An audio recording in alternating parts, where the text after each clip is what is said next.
Hello everyone, welcome back to my channel নিপাস creation. আমি নিপা। আশা করছি তোমরা সবাই ভালো আছো, সুস্থ আছো, আমিও ভালো আছি। চলে এসেছি নতুন আরও একটি ভিডিও নিয়ে। আজকে তোমাদের সাথে একটা কনসেপ্ট স্টোরি শেয়ার করতে চলেছি। এই দিদিটার কনসেপ্ট স্টোরি শেয়ার করতে চলেছি। দিদি বলে ডাকছি তার কারণ আমার থেকে সিনিয়র আছে বলে। তার এজ 36। সে 36 এজে কিন্তু নর্মালভাবে কনসেপ্ট করে গেছে। তো তোমরা ভাবতে পারছো কতটা ভালো একটা স্টোরি তোমাদের সাথে শেয়ার করছি আমি। তোমরা অনেকটাই ইন্সপায়ার হবে এই স্টোরিটা দেখে। কারণ অনেকেই আছো তোমরা যারা ভাবছো যে 36 এজে হয়তো প্রেগনেন্সি আসবে না, তবে এই দিদি ভাইয়ের 36 এজে কিন্তু নর্মালভাবে প্রেগনেন্সি চলে এসছে। তো প্রথমেই বলে রাখি, এই দিদিটার নাম দীপিকা। আর প্রথমেই বলে রাখি, এই দিদিটার কিন্তু এটা সেকেন্ড বেবি।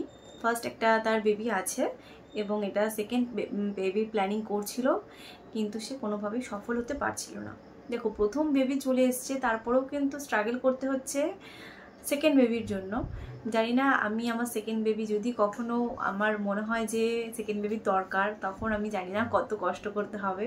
তবে আজকালকার যেই দেখছি পরিস্থিতি, আমাদের মেয়েদের বডিতে সমস্ত কিছু কিন্তু ডিফিকাল্ট হচ্ছে অ্যাচিভ করতে। তার বয়স 36 এবং দিদিটা প্রেগনেন্সির জন্য প্ল্যানিং করছিল 1 বছর ধরে সেকেন্ড বেবির জন্য, বাট সাকসেস হতে পারছিল না বলেই কিন্তু আমার সাথে সে যোগাযোগ করেছে।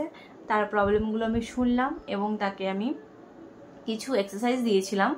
সেই এক্সারসাইজগুলো সে কন্টিনিউ করেছে।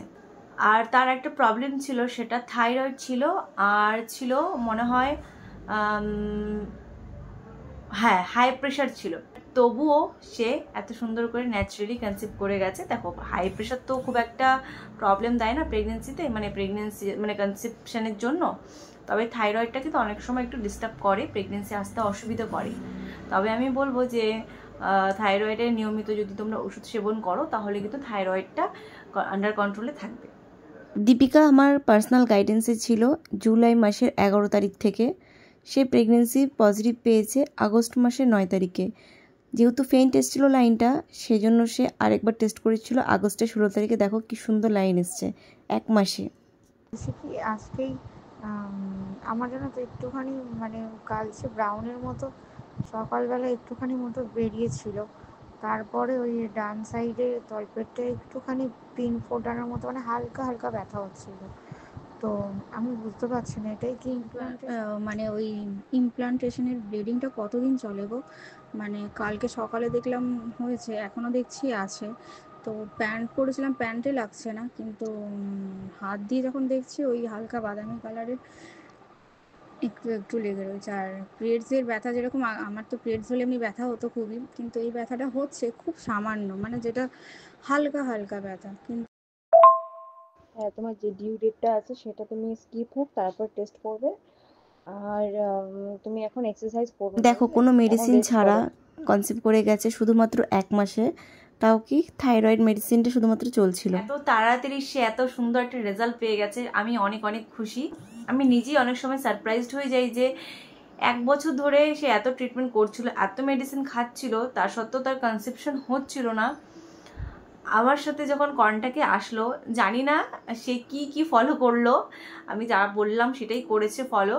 তবে তার কি করে হয়ে গেল 1 মাসের মধ্যে সেটা আমার জানা নেই। হতে পারে তার এখনই সময় ছিল, এটাও হতে পারে। তবে আমি বলবো যে আমার উপরে হয়তো ভগবানের আশীর্বাদ আছে বলেই আমি এত দিদি বোনেদের মুখে হাসি ফোটাতে পারছি। তাদের যে স্বপ্নটা আছে প্রেগনেন্সি কিটে 2টো লাইন দেখার, সেই স্বপ্নটা কিছুটা হলেও পূর্ণ করতে পারছি। আর তার খালি শূন্য কোলটা আমি ভরিয়ে দিতে পারছি। এটা আমার কাছে নিজেকে অনেক ব্লেসিংস মনে হয় যে আমার উপরে হয়তো ভগবানের একদম হাত রয়েছে। তার না হলে দেখো, আমার গোলু আসার পরে আমি না জানি কত দিদি বোনেদের যে এই গুড নিউজটা পেয়েছে আমার থ্রুতে, সেটা আমি বলতে পারবো না, তোমাদের কাউন্ট করতে পারবো না, এটা কাউন্টলেস। তাছাড়া গোলু যদি আমার কাছে না আসতো, আমি যদি জানতেই না পারতাম গোলু আমার কাছে আসতে চলেছে, যে প্রেগনেন্ট হয়েছি, গোলু যদি আমার কাছে না আসতো, আমার যদি ওই সৌভাগ্যটাই না হতো, আমি তাহলে হয়তো এতটা দূর আসতে পারতাম না। যা করেছি সমস্ত কিছু তোমাদের ভালোবাসায় করেছি। আর আমার ভগবানের প্রতি অগাধ বিশ্বাস যে আমি আগামী দিনেও যেন ভালোভাবে এই কাজগুলো করতে পারি। আর সব থেকে আমার মনে হয় যে এই জিনিসটার ওপরে কোনো জিনিস নেই। একটা মেয়ের কাছে তার মা হওয়ার একটা অনুভূতি কিন্তু সম্পূর্ণ আলাদা। যাই হোক, এই দীপিকাদিকে অনেক কংগ্রাচুলেশনস। সে সুস্থভাবে যেন তার সন্তানকে পৃথিবীতে নিয়ে আসে।